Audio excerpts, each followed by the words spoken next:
Literacies, Tools to Support Teacher Understanding. And this presentation is a collaboration between myself and my colleague Mandy Menke, who is an assistant professor in the Department of Spanish and Portuguese Studies here at the University of Minnesota.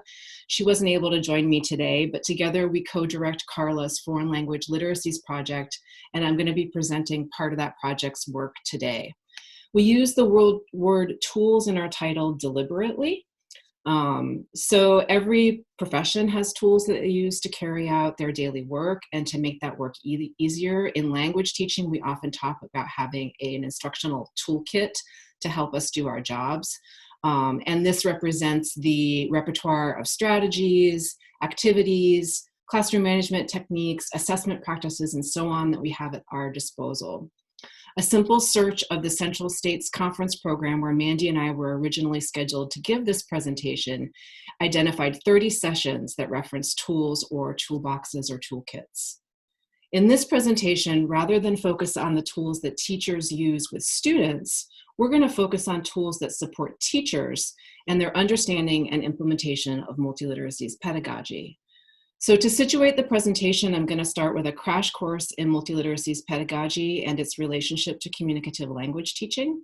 Then I'm going to move on to discussing teacher professional development needs related to multiliteracies pedagogy that have been determined based on the research that Mandy and I have been conducting over the past couple of years. Next, I'll walk you through a new professional development tool that we've created in response to these needs. And finally, I'll show you some other professional development resources that are available through CARLA's Foreign Language Literacies website. So to begin our crash course in multiliteracies pedagogy, let's look at a text. And if you've seen me present before, you know that I like to use these New Yorker cartoons as a way to illustrate the complexity of foreign language literacies or literacies development. So as literate users of English, there are a number of things we need to know and be able to do to understand this New Yorker cartoon. We need to know something about the Godzilla movies and the fact that Godzilla's monsters walk through cities and ravage the cities and eat the people. And you can see the people in the Godzilla's hands and coming out of their mouths. You need to recognize that this is a city landscape and that more specifically, this is New York City. And what triggers that for you is that this is coming from the New Yorker. So you also need to have some background knowledge about the genre of this cartoon style, which is usually one frame followed by a caption. You need to know something about the culture of therapy and taking antidepressants that's sort of prevalent in American cities and particularly in the city of New York. From a linguistic standpoint, you need to understand that the monster is referring to people as things and that those things have been ingested. You also need to predict what came before the statement because this is a response to another monster saying, wow, I feel great. So are there things that are going on in this text that will allow us to understand what it means, to understand its humor, to understand its cultural significance? And I start with the text to demonstrate that the various linguistic, cognitive, and sociocultural dimensions that come into play are really important when we're analyzing a text. And these definitions are reflected in the research-based definition of literacies that Mandy and I refer to in our research. And this is taken from Rick Kern's 2000 book, Literacy and Language Teaching. I recognize that this reference is 20 years old now. However, it's still extremely relevant and is used very frequently in the multiliteracies literature. And I have highlighted in blue here what I consider to be the most important aspects of this definition. First and foremost is the creation and interpretation of meaning through interaction with various types of texts, written, audio, audiovisual, visual, digital. And the ability to, literacies also involves the ability to understand and reflect critically on relationships in text, relationships between language and the meanings that language forms express, relationships between various textual conventions such as organizational features, how those are used in specific contexts to convey meaning. Foreign language literacies also involves a number of cognitive abilities such as problem solving or strategy use, knowledge of language, knowledge of genres and the various conventions that characterize them, and knowledge of first language and second language culture and cultural practices. So just to sort of sum up, what you have on the left-hand column of the slide is a summary of this sort of research-based definition of foreign language literacies that I just discussed.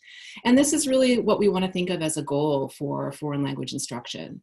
The means to that goal is through Multiliteracies pedagogy. And this is a non-sequential, non-hierarchical set of 4 activity types or knowledge processes that develop students' foreign language literacies. These are called experiencing, conceptualizing, analyzing, and applying. And it's these 4 knowledge processes that are the focus of the presentation today. So here on the slide, you have a definition of each of these knowledge processes. For example, when we ask students to experience a text, we ask them to explore familiar and new ideas. So this is sort of diving into a text without doing a lot of critical reflection, just sort of having an experiential or a spontaneous experience with the text. And there's a lot of focus on learners expressing their thoughts, opinions, and feelings. This may feel familiar to those of you who are familiar with communicative language teaching, where there are a lot of experiencing activities when we work with target language texts. Moving on to conceptualizing, this is where we ask students to connect language and meaning through text. So this is really where we carry out the explicit instruction and practice of skills and knowledge that students need to possess to communicate effectively. Those skills and knowledge can include strategy use, they can include manipulating grammar and vocabulary. It can include understanding genre features of a text. It's a way of unpacking the specific features of a text and connecting those features to the different types of meanings that a text expresses. When we ask students to analyze, we ask them to question the complexity of culture, language, and ideas. So here's where we ask students to sort of take what they've learned from a text, the linguistic features, the cultural features of a text, and think about those within a larger context, a larger worldview. Students step away from the text and question its meaning, its importance, and the consequences of what they've learned in analyzing activities. And then finally, in applying, this is where we ask students to create texts and showcase new knowledge. So this is where students apply the skills and knowledge that they've acquired through interacting with the text and use it to produce language in new and creative ways. So as I said, this is kind of a crash course in Multiliteracies pedagogy, and I don't assume that anybody has any prior knowledge of this framework. But what I'd like to do is a quick poll to see if you can accurately associate different types of activities with the 4 knowledge processes. So for instance, if I were to ask you to decide which knowledge process best characterizes a debate, where students argue for one side of an issue and provide counter arguments based upon what their debate partners have said, you would probably choose analyzing, because this is where students do critical thinking, they question the meaning and importance of things. So the poll is going to have 4 questions. There's going to be 4 different activities. And for each activity, you want to decide if it's experiencing, conceptualizing, analyzing, and applying. And a little hint, there is only 1 example of experiencing, 1 example of conceptualizing, 1 example of applying, and 1 example of analyzing. So let me go ahead and launch the poll.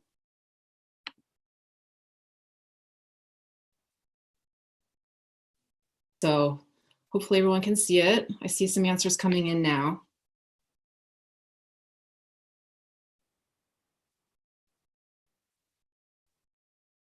So it looks like about 75% of you have responded to the poll. Let's give it another 15 to 30 seconds.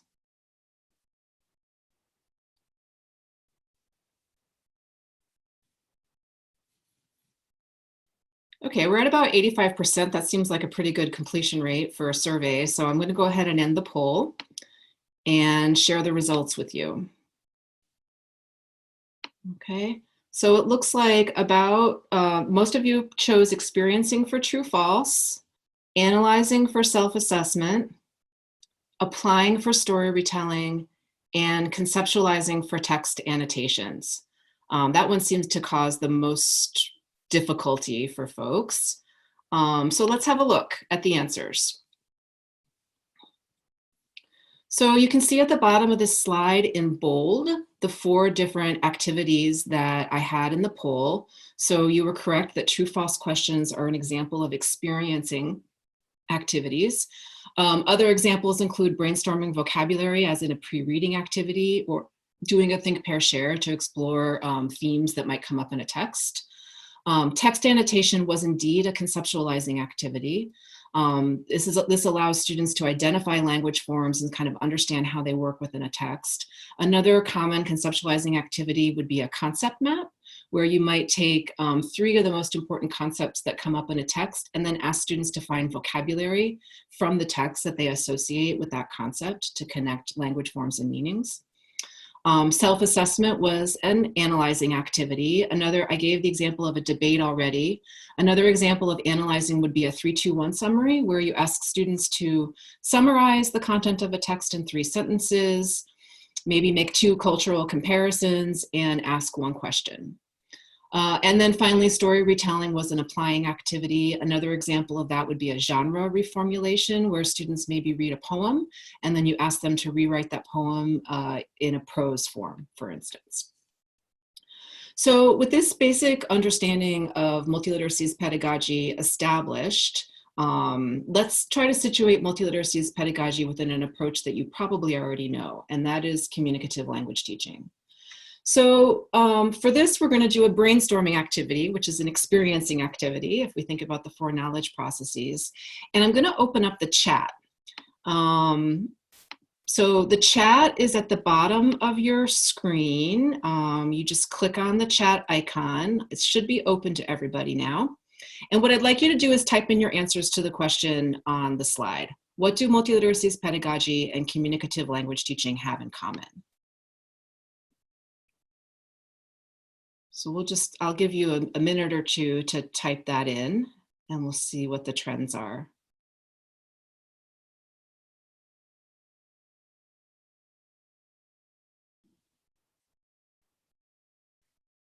Okay, so I see 2 answers related to scaffolding, structuring activities, meaningful language use, and that includes the use of text.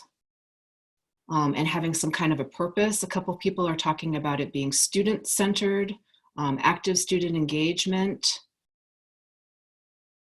Yeah, active learning, communication, context.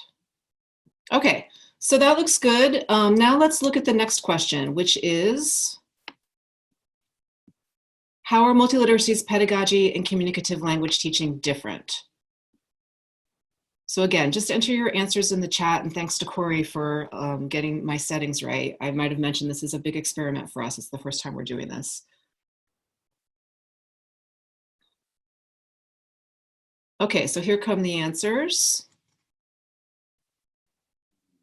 Okay, so questions related to just a focus on literacy in the first place, which isn't necessarily the case in communicative language teaching.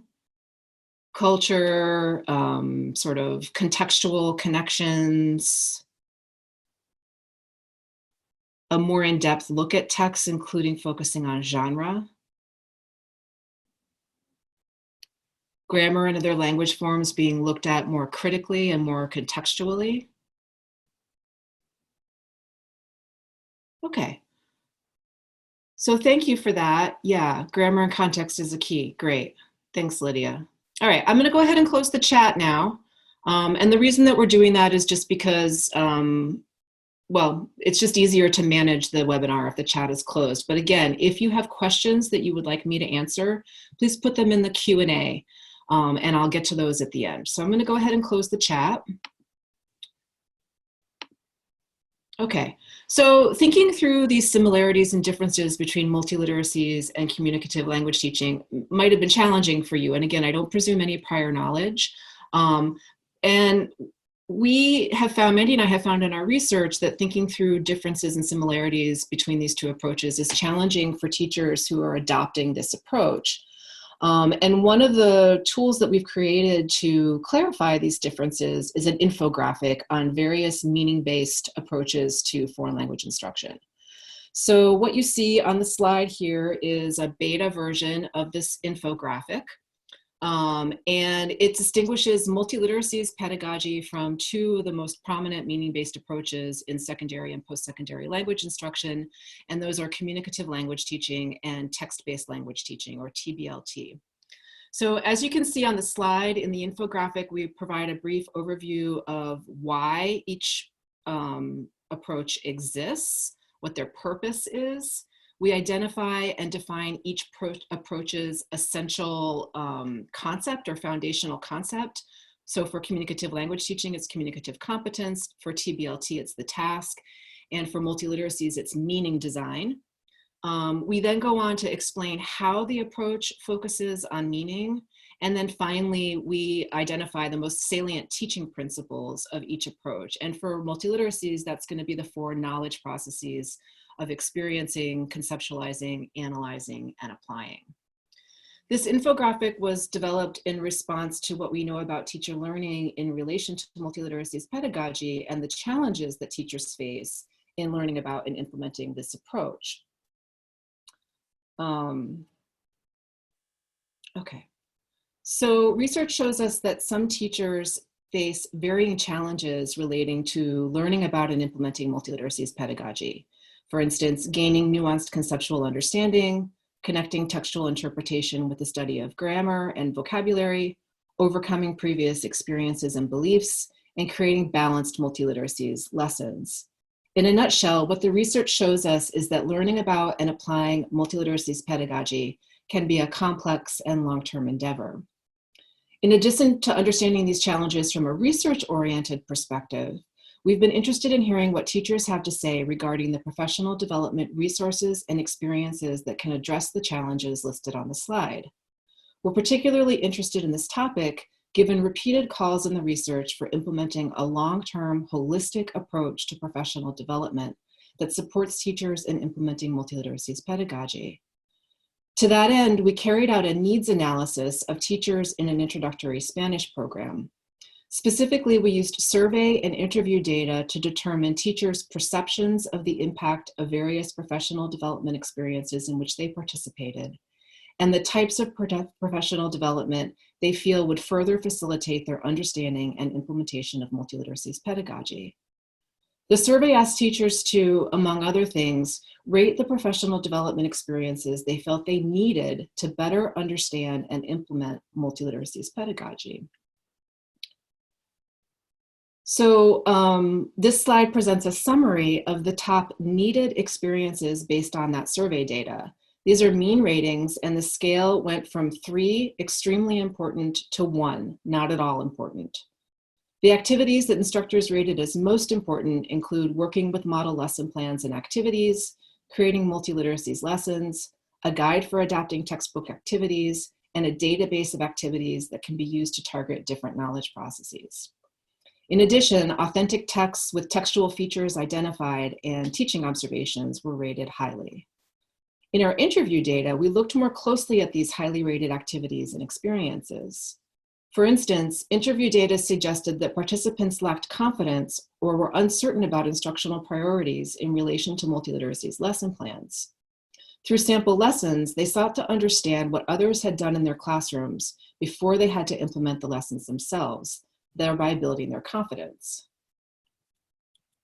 Participants also commented that having a guide to adapt textbook activities would be helpful to increase their understanding of what works and what doesn't work, to realize what's feasible within given time constraints, and to better connect activities with learning objectives. Similarly, a database of level-appropriate activities or activity types was suggested as something that would be helpful. Participants noted that this would save them time and would allow them to see varied ways of carrying out a specific knowledge process. They also commented that seeing multiple ways of engaging students in the same type of thinking would contribute to their understanding of multiliteracies pedagogy.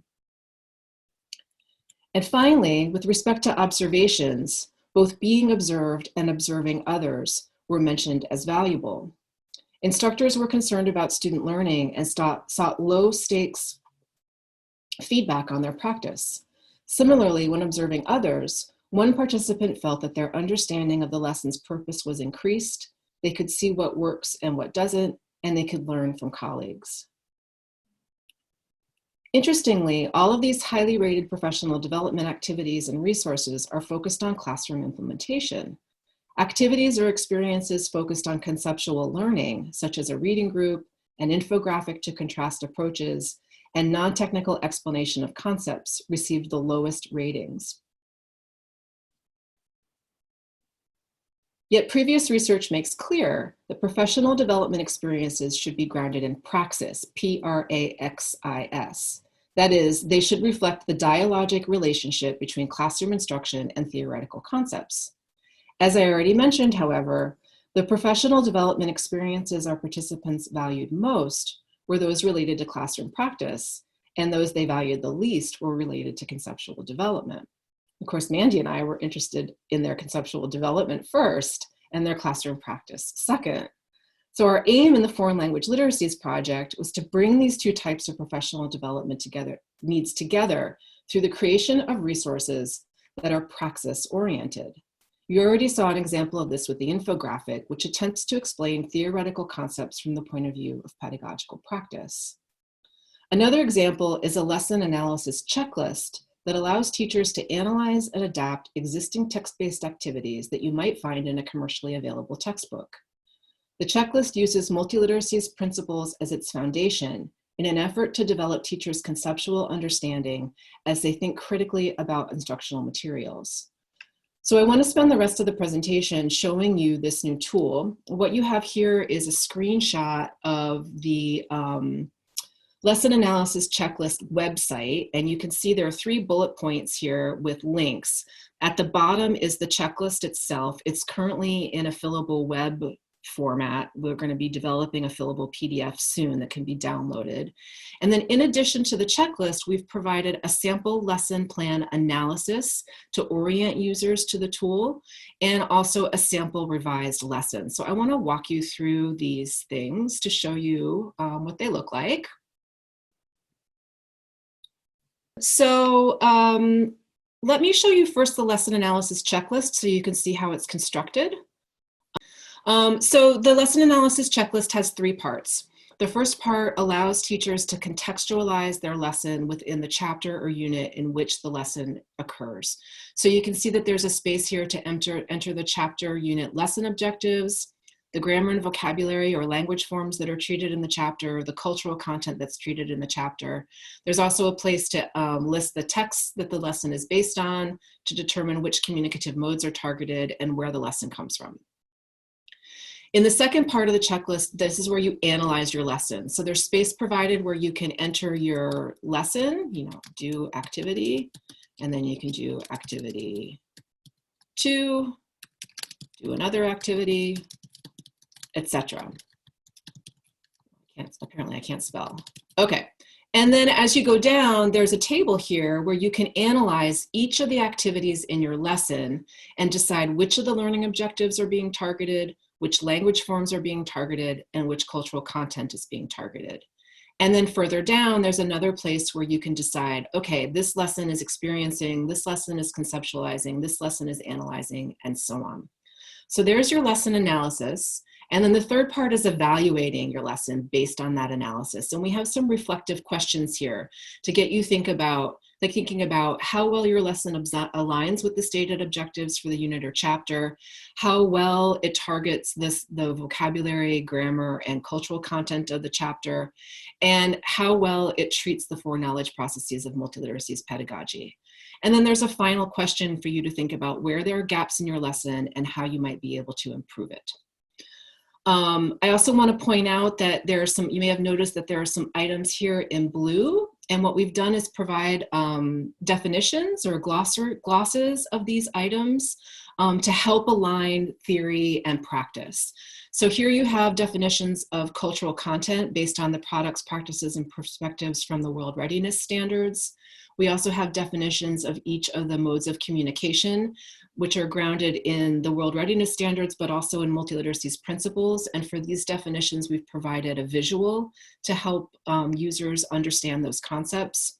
We've also provided definitions of each of the 4 knowledge processes of multiliteracies pedagogy, and we've included a short video that you can play right in that small that small pop-up, so you can see the video is starting, or you can expand it and watch a larger version of it. We call our multiliteracies pedagogy learning by design. These videos are by the Multiliteracies gurus, Cope and Kalansis, from their website. So we thought that having those glosses would be helpful to allow people to sort of refresh their memory about certain concepts. So let me now show you the samples that we have up. So first is the sample lesson plan analysis, and this is a lesson from a first year French textbook for post-secondary learners, and it's from the first semester course. It's an authentic text reading activity. And so here you have the objectives that are outlined in that the chapter in which the lesson occurs. You've got the language forms that are targeted in that chapter, the cultural content that's the goal that's targeted in the chapter, the name of the authentic text. So this is a blog post with comments from readers, and it's about the city of Montreal. This lesson focuses on interpretive communication, and then you have the information about the source of the textbook. And then there's the lesson and sample lesson analysis. So we have provided here the activities as they are outlined in the textbook, and there are 3 activities.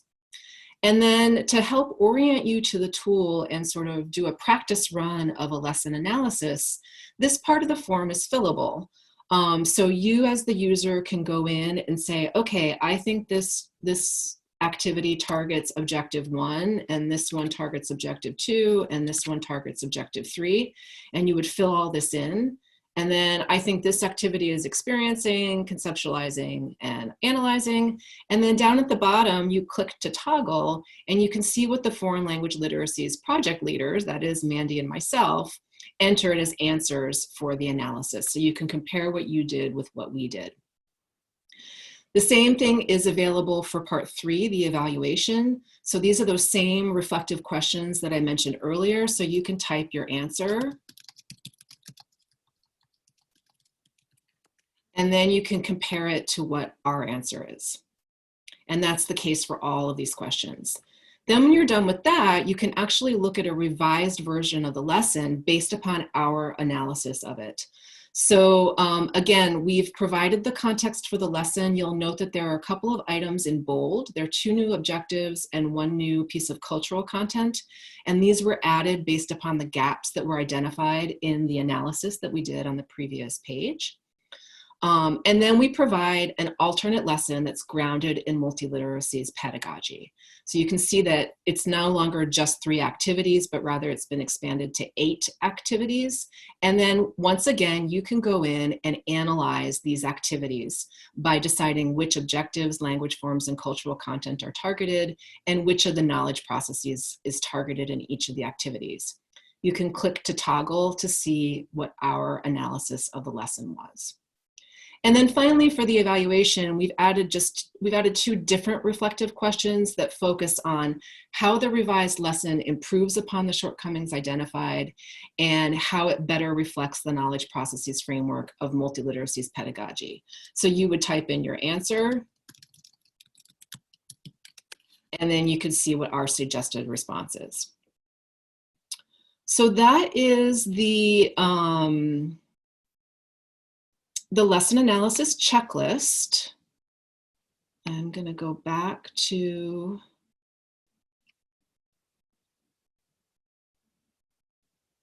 my presentation. Okay, and can I just get a thumbs up from Marlene or Karen to let me know that you can actually see my presentation now? It's a screenshot. Yes, okay, perfect. So now that we've talked about the lesson analysis checklist, I just want to point out some of the other resources on the Foreign Language Literacies webpage. We've been doing this project for about 1.5 years now, and we have a number of resources that are available to you to support you as you implement multiliteracies pedagogy in your classrooms and your language programs. So I mentioned that those items in the lesson analysis checklist are glossed. There is a glossary here that has those terms in it. This is a work in progress. We're going to continue to add to this. So there's really only a few key terms there. We also have an extensive multiliteracies bibliography So this is research on multiliteracies pedagogy. There are some general resources, some theoretical resources about the approach itself.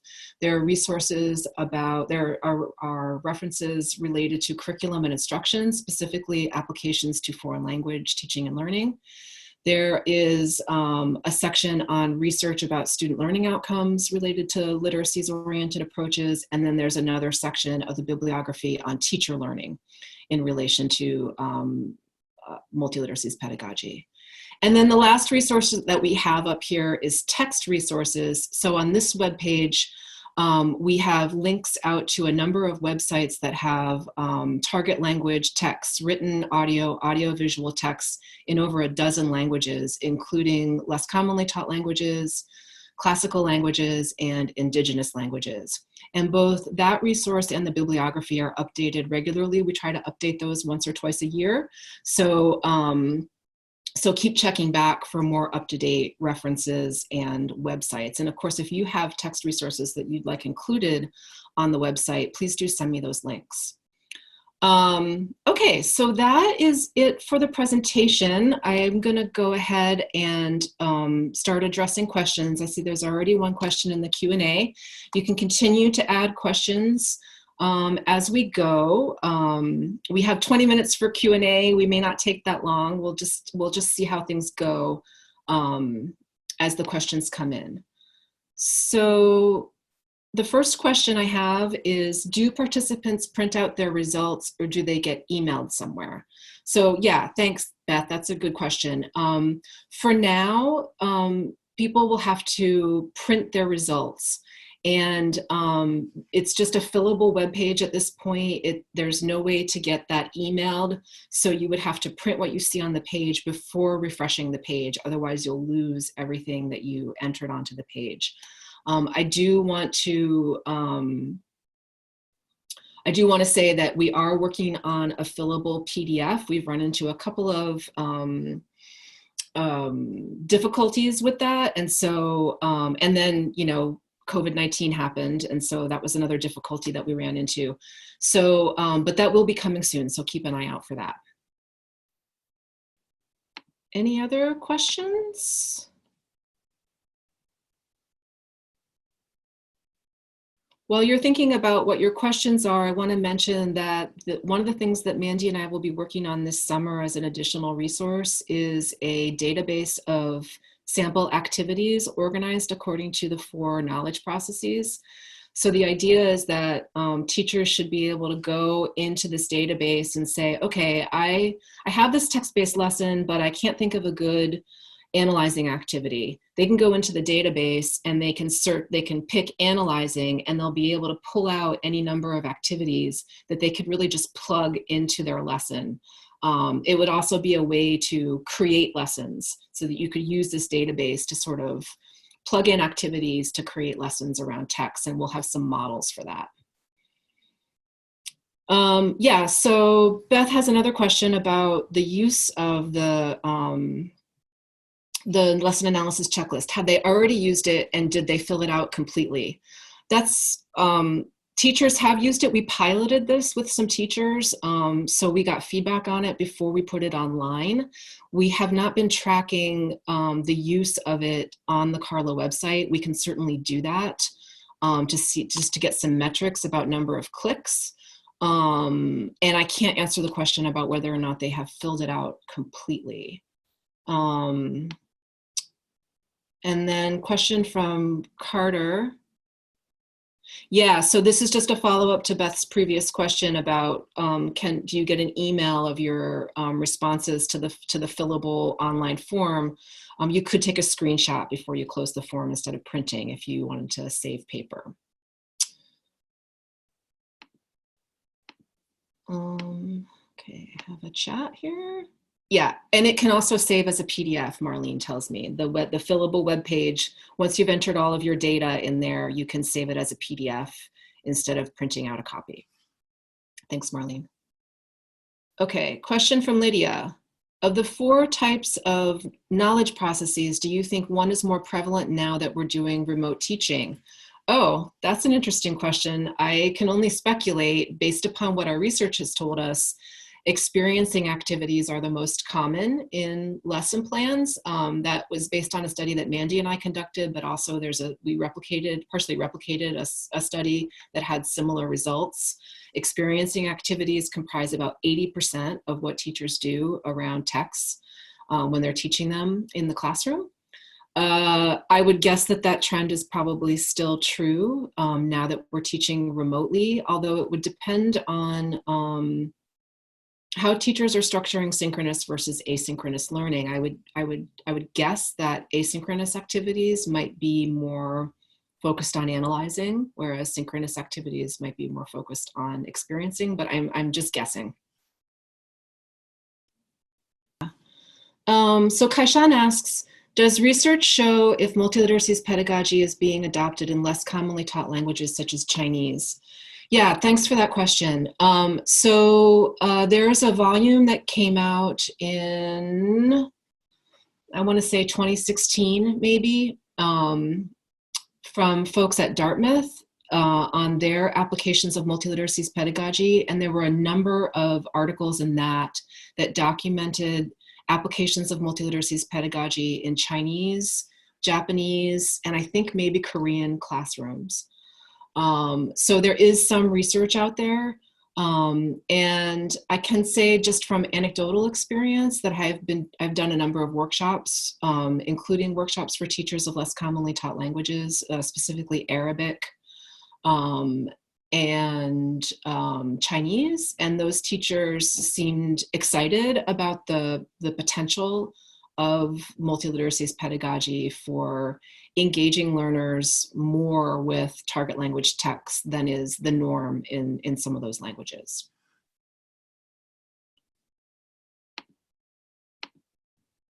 Anything else?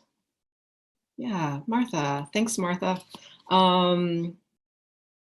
Martha says, I'm really happy to know about the lesson analysis checklist. It was really good for me to get a primer on this topic. Yeah, and I appreciate that comment. And what we're really hoping is that the way that we have put together that website with the sample that you can sort of complete and then check your answers will help not only orient people to using the checklist, but also will reinforce this emphasis that we have on praxis, Praxis, bringing together theory and research with classroom practice and putting those two things in a dialogic relationship when thinking about multiliteracies pedagogy. I think sometimes as researchers, we tend to be too focused on research and theory and not enough on what's happening on the ground. And sometimes as practitioners, we are focused a lot on what's happening on the ground without thinking about what the research is telling us. So our goal is really to bring these two things together in the spirit of applied research that is the characteristic of CARLA's work.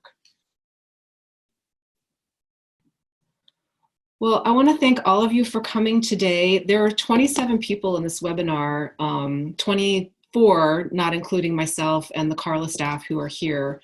And so on behalf of all of them, Karen, Marlene, and Liz, I want to thank you for coming today and for your active participation and for bearing with me as I experimented with the various features of Zoom in this webinar. And we hope that we'll see you next Thursday at noon for our next presentation. Take good care, everybody. Bye-bye.